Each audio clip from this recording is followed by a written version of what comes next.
It's Bourbon Night. Hello, I'm Chad. I'm Sarah. Sarah, we have a Tennessee bourbon on our table. What do we have? We have George Dickel 8-year.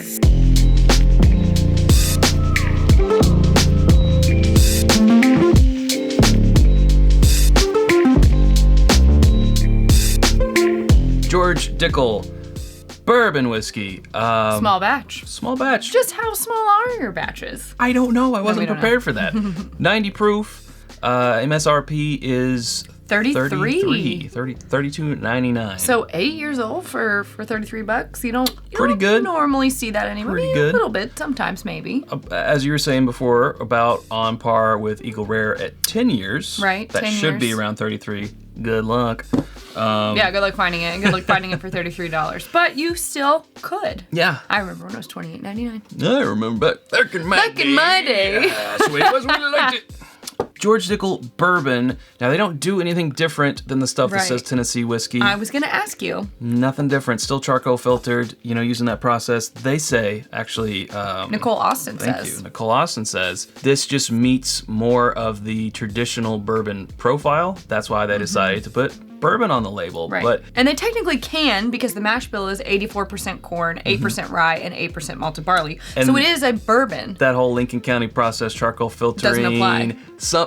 Some people will say, hey, that makes it not bourbon. The great debate of why isn't Jack Daniel's But bourbon, or is it? They just don't want to be. They don't want to be. And let them Technically, be. there's nothing in those laws that say you can't do it. So this is the same process that they use on the stuff that says Tennessee whiskey, but these barrels meet that more of a bourbon taste profile. Right. So they decided to put bourbon on the label, and they can. Honestly, I am aligned with that thinking because I think, for what most consumers are familiar with, you want to put what's on your product label, what's going to resonate the most with them or tell them the most truth, I guess. And if this isn't tasting like Tennessee whiskey, then don't put Tennessee whiskey on the label if it's technically bourbon. So that whole dickliness that you sometimes hear us talk about here on this channel with what happened with the Bottle and Bond, that Flintstone vitamins, we didn't coin that, but we agree with it. Earthy, nutty kind of Seems to be more of the Tennessee whiskey profile. Let's see how their bourbon profile does for us. And pause for cork pop. There we go. Nice. And she does, Nicole Austin does say that this is more traditional bourbon flavors. Again, that's why they put that on the label. 90 proof still, but I can still appreciate a fine 90 proof. Absolutely. They do put the calories on the back. I saw that. I wish that I hadn't. 111 calories for a 1.5 ounce pour. I don't think this is a 1.5 ounce pour. That's normal. This is maybe an ounce. Yeah. We're probably looking at about 85 calories right here, folks. For those. If you're wondering. Weight watching. Good sign right off the bat, Sarah. It does not smell like traditional. That is the dickliness. It's not present. So gone are the times of being able to just pull out of a blind flight like, oh, I know where this is from. It's from Dickel. Because now you got the bourbon. Don't know. But I am sort of getting... jelly beans. I was getting a little bit banana runts. There's some banana fruitiness. runts, maybe. I get jelly beans. So it's like a bag of jelly beans. Jelly bellies? Yeah. All the flavors mixed in there together. Birdie. No, not those. Every flavored. Nope. I know what you're talking about, but no. The Harry Potter stuff. No, it smells like, the pear and the apple and like speckled strawberry ones. And yeah, she said... That's weird. I've never said jelly beans before. And this is from the whiskeywash.com. This article trusted says... source. Yes. Austin said, the team chose to label Dickel bourbon as bourbon due to the final liquid offering a, quote, perfectly balanced combination of vanilla, oak, fruit, and spice. The tasting profile most closely associated with traditional bourbon without any of them rising above the other, end quote. So saying that this is, in their opinion, really harmonious and balanced and nothing is like super jutting out in any type of crazy dickly way. There is another type of sweetness in there, and it's not caramely. I'm getting the barrel. I mean, the oak is definitely there. 8 years. Oak. Not super old, not super young either. A nice little sweet spot, honestly. There's just like a raw sugar in there like too. cane I think sugar? that's why I'm thinking like jelly beans, like just that straight up sugar Okay. and fruitiness. Yeah, Let's dive in. that's All right. Hey. Ooh, little cola note. Little cola note. cola. Almost a little... Diet cola. Well, almost going towards like root beer. Diet root beer. Decent medium finish. Second sip, Sarah. It's already over here on sip number 2, but second sip is where you really It is. I can't really tell much of anything off the first sip. I'm always trying to see how long is this finish going to go. Over here, Sarah's... There's a cherry in there. Yeah, cherry float. That's that root beer cherry float. Yeah, it could almost go medicinal cherry, but it doesn't. It walks a fine line, but it does not go there. I think it is that cherry and that cola. Those two, the syrupy and the cherry, could go medicinal, but it doesn't. I agree. And for 90 proof, I mean, it hangs for a minute. Oh, hold up. Do we just become best friends? I don't know. I need some more time. Maybe. You're expecting the yup. But it's a maybe right now. It's a maybe. First impressions, though. 2 sips in, I'm impressed. I'm liking, definitely I'm liking the flavor profile. Ooh. I'm liking the fact that it's lacking that what they're calling their Tennessee whiskey profile. Mm-hmm. We don't get along. Right. Which is fine. Not everybody likes everything. It's okay. Nope. Everyone's got to have their thing, right? Somebody likes it because they keep buying it and they keep making it. So it's just not me. I will say, based off of 2 sips, a texture is missing for me that I think could really take this to the next level. And I'm wondering if it's because it is charcoal filtered. I don't know. Could also just be the fact that it's 90 proof. I'll tell you right now, I'll take one of these over that Bottled and Bond. Absolutely. Any day. And those were more. I mean, I know a lot of people like those. Or maybe they were $50. I feel like they were closer to 50, but Chad will put it on screen. Oh, no, he's going to tell us right now. Okay. that's for later, Chad, to look Later, into. Chad will sort that out. I want to say it's 50, though. I also think that. But, I mean, I think it checks a lot of good boxes if you like the taste of it. I thought it would be a good value if that's your thing, if that's up your alley. Mm-hmm. It was not up my alley, so I will not be buying that. But I would rather have this. And before we go into our 3rd, 4th, 5th, whatever sip we're on here, we just want to hit pause and tell you about our home on the internet is whiskyambitions.com. It's where you can get our new logoed Glencairns. You can get t-shirts such as the new one that Sarah is wearing, the classic that I'm wearing, Oh Bourbon Where Art Thou, our water glasses, our rocks glasses, copitas, new challenge coins, new hats, so much more, always coming at whiskyambitions.com. You can become a patron at patreon.com/itsbourbonnight, and for as little as $1 a month, join our community, be a friend.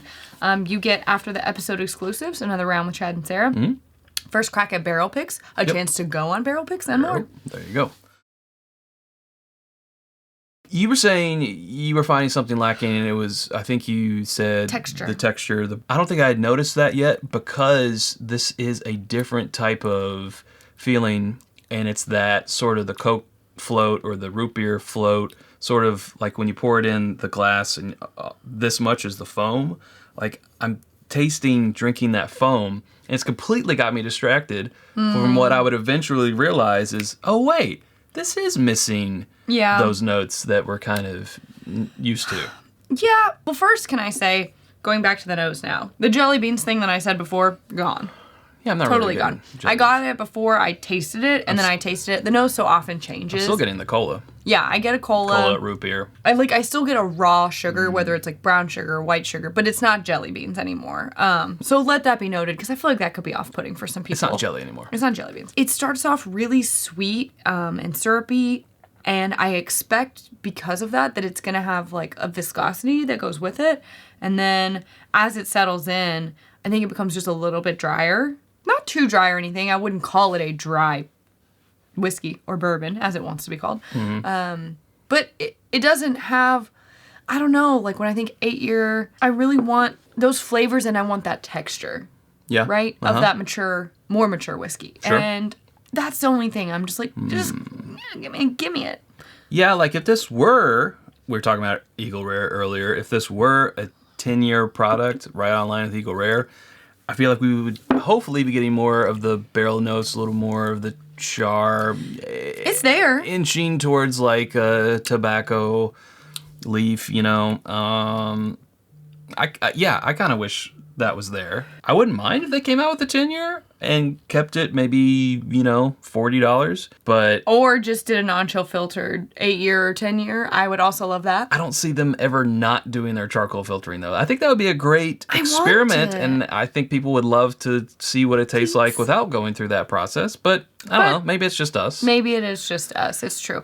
But I will say, Chad, this is the second best thing I've had from this distillery. From the Dickel line. Yes. We did have a single barrel pick from a few years back. Yeah, courtesy of Mosik. From our friend Mosik, yeah. Yes. He blinded that and completely threw us for a loop. Because if you think you couldn't recognize Dickel from this, you definitely couldn't recognize it from that single barrel. It was delicious. And I was like, why doesn't everything taste like this? Well, apparently, as you said, they have the market for that flavor, and they're putting it as their Tennessee whiskey. I really hope that this does well, and they just keep doing more of this. I would totally be fine if they want to split it between a Tennessee whiskey market where they fulfill it because they've got, a good amount of barrels that meet that taste profile, and then they've got a good amount of barrels that meet this taste profile, and so they do some more things in that space too, because I feel like the consumer would gravitate towards it. Absolutely. You know? Nitty-gritty time, recommend or not. Again, this is $33 MSRP. We actually got our bottle for $30. It's a 90 proof, 8-year-old. We're really liking this profile. It may be, on the wish list, there's a few things we kind of wish that it had, but I'm just enjoying that cola float type of cherry type of thing. So, for the money, I gotta give it a big fat recommend. I like it a lot. Yeah, considering that I would say, of availability, it is the best Dickel product that I've had. I have to give it a thumbs up. I can't hate on them for doing things that I like, I will say I think this is more of a bottle for a crowd event, a tailgate, a barbecue, a backyard party, I think whatever. It's a good value. I think it's a great value with the really 8 years and everything. But if you're looking to sit down and sip this neat, it does have really good qualities about it. Depending on where you are in your bourbon journey, it could either be a surprise or a disappointment. If you're looking for something with that incredible mouthfeel, you're looking for something with a little bit more of the oakiness that goes with some age, it's not a huge thinker. Right, you need to set your expectations, and that I think that this would be a good bottle to bring to a gathering for everyone to try. I think this would be a great bottle to surprise your Dickel-hating friend who has had those other bottles and has completely written off the brand. I agree. This will, I think, bring them back over. Change their minds. If they've been a hater. So, I agree. Yeah. There you go. I gotta give them props. I like this direction. I hope they keep going this direction. Absolutely. Hey, if you haven't subscribed to us already, we'd love to have you. You can do so by clicking boop, boop, boop, right up here. There's suggestions of other videos right down here, and we hope to see you over there in one of those sound effect noises. Thanks, Sarah. Thanks, Chad. Okay. Until next time, drink more. Hey, Tennessee bourbon. Bourbon. Just bourbon.